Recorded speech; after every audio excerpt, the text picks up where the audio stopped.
Hello बच्चों, चलिए प्रश्न को देखते हैं। निम्नलिखित संबंधों में से प्रत्येक का निरीक्षण करके कारण सहित बताना है कि यह फलन है या नहीं है।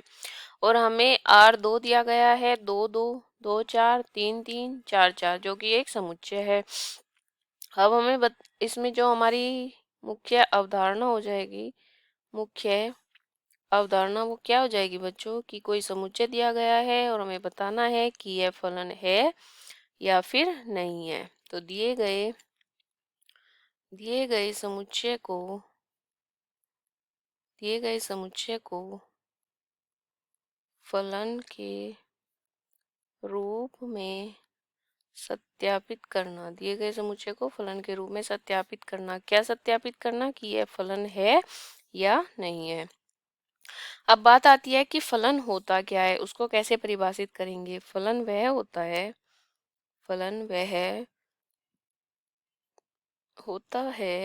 जिसमें प्रांत के प्रत्येक अवयव का सह प्रांत में केवल एक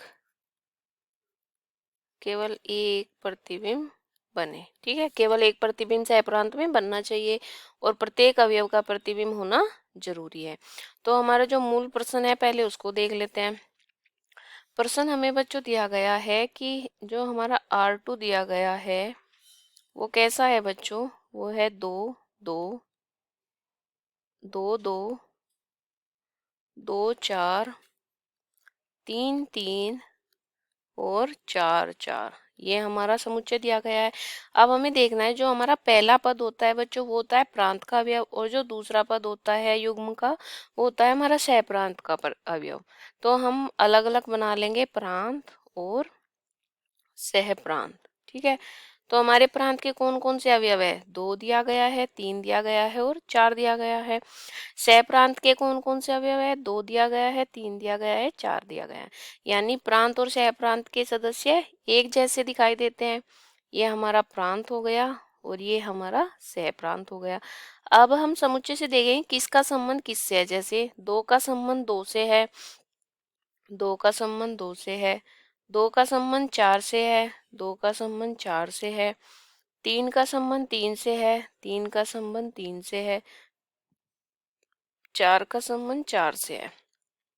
तो हमें बच्चों ये पता है कि प्रत्येक अवयव का केवल एक प्रतिबिंब होना चाहिए, पर दो एक ऐसा अवयव है जिसके दो प्रतिबिंब है, दो और चार। तो हम यहाँ कहेंगे कि दिया गया फलन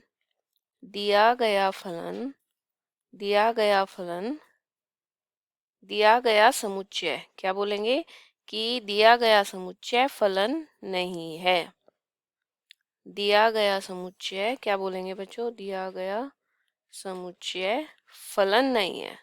और यही हमें बताना था कि फलन है या नहीं है। इसको हाईलाइट कर देंगे, यानी इसको दिखा देंगे कि ये फलन है या नहीं है। आशा करती हूँ आपको अच्छे से समझ आया होगा। धन्यवाद।